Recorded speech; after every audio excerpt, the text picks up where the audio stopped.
नमस्कार, आप देख रहे हैं टीवी9 भारतवर्ष का बोट कॉन्क्लेव। मैं हूं आपके साथ प्रीति रघुनंदन। संतों की नगरी में मौजूद है। ऋषि मुनियों की परंपराओं का निर्वहन किस तरह से हो रहा है इस नगरी में, आज साक्षात ये अवसर मिला है कि हम यहाँ पर उस बात को न सिर्फ देख रहे हैं बल्कि महसूस भी कर रहे हैं। और इस पूरे अध्याय में एक अध्याय तब और जुड़ जाता है जब हम ऋषि मुनियों की परंपरा से जुड़े हुए अखाड़ों के बीच पहुंच जाते हैं और उनके महाराज, उनके महामंडलेश्वर हमारे बीच आ जाते हैं इस बोट पर और इस प्रोग्राम में चार चांद लगा देते हैं। आप सभी का बहुत बहुत स्वागत है। मैं परिचय करवाना चाहती हूँ, मेरे साथ महंत रविंद्र पुरी निरंजनी अखाड़े से मौजूद हैं। आप अध्यक्ष हैं अखिल भारतीय अखाड़ा परिषद के। हमारे साथ मौजूद हैं आचार्य महामंडलेश्वर स्वामी बालकानंद गिरी जी महाराज श्री आनंद अखाड़े से।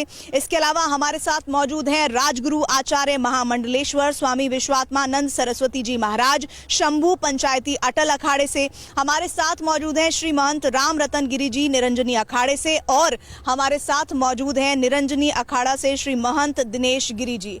आप सभी का इस मंच पर बहुत बहुत अभिवादन करती हूं मैं। शुरुआत आपसे रविंद्र पुरी जी। निरंजनी अखाड़ा सबसे ज्यादा आकर्षण का केंद्र रहता है, लेकिन बात चूंकि कुंभ की हो रही है, कुंभ के इस नज़ारे को, कुंभ के इस अवसर को, कुंभ के इस त्रिवेणी तट के संगम को किस तरह से आप देखते हैं? सबसे पहले मैं ये कहना चाहूँगा, ना हम स्वामी बैकुंठे योगी नाम हृदय नाचे मद भक्ता यत्र गायंती तत्र तिष्ठामि नारद।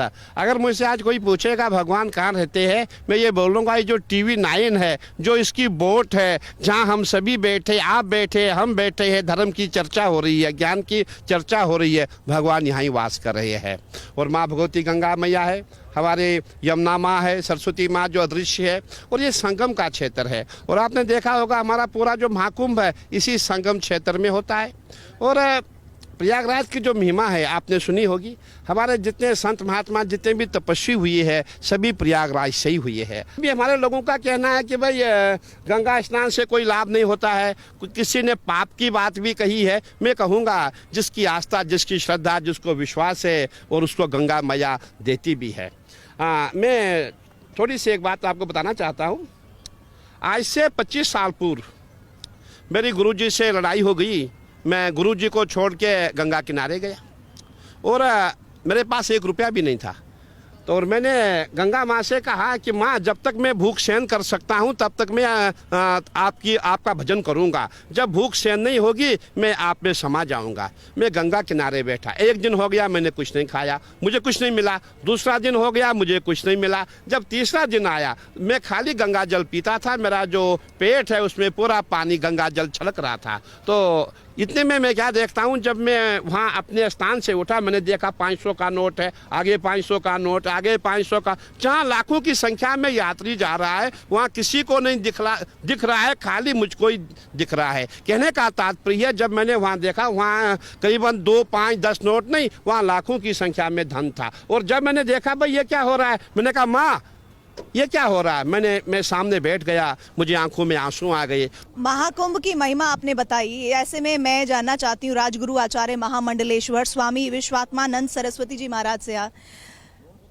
अखाड़ा कुंभ का सबसे बड़ा आकर्षण है, लेकिन संत समाज का अखाड़ों से क्या संबंध है? अखाड़ा तो शक्ति प्रदर्शन है, एक तरह से दंगल की ओर इशारा करता है, लेकिन अखाड़ों की इस कुंभ से किस तरह की एक कहानी जुड़ती है जो आज अब हमारे दर्शकों को सुनाने वाले हैं? नहीं, ऐसा नहीं। ये जो अखाड़ा शब्द है प्रयोग किया जाता है मल्ल युद्ध वालों के लिए भी। तो आप इस प्रकार से ले लीजिए कि यहाँ पर जो है ज्ञान का मंथन, वहाँ पर उनकी होती है कुश्ती, उसको अखाड़ा कहते हैं। आचार्य शंकर जी ने इनकी स्थापना की। ये मल्ल युद्ध की तरह अखाड़ा नहीं है, ये मंथन रूपी जो है ज्ञानियों का एक जो है समूह है। इसीलिए एक परिभाषिक शब्द अखाड़ा इससे संज्ञा दी जाती है। और इस अवसर पर देखो सभी तपस्वी, ध्यानी, ज्ञानी, हर प्रकार के हठ योगी और बहुत प्रकार के जो हैं प्रभु की आराधना करने वाले यहाँ पर आकर के एकत्रित होते हैं। अब मैं रुक करने जा रही हूँ श्री महंत राम रतन गिरी जी जो निरंजनी अखाड़े से हैं, उनके साथ अब मैं जुड़ने जा रही हूँ।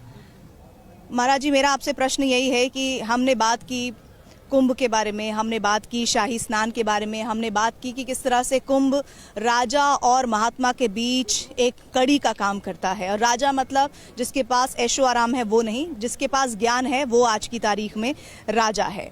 ऐसे में इस कुंभ में जो साल 2025 में आयोजित हो रहा है, आपने तो अपनी आयु के मुताबिक बहुत सारे कुंभ देखे होंगे, लेकिन इस कुंभ को कैसे अलग देखते हैं आप?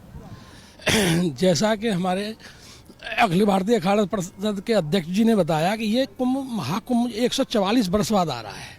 तो सबसे पहले तो इसकी महत्व इसलिए है कि 140 वर्ष बाद आ रहा है। और जो दो ग्रह हैं, सूर्य राशि, मकर राशि में सूर्य भगवान, वृष राशि में गुरु बृहस्पति जी आ रहे हैं ये 13 तारीख से, इसलिए इसका जो है महत्व और बढ़ता है।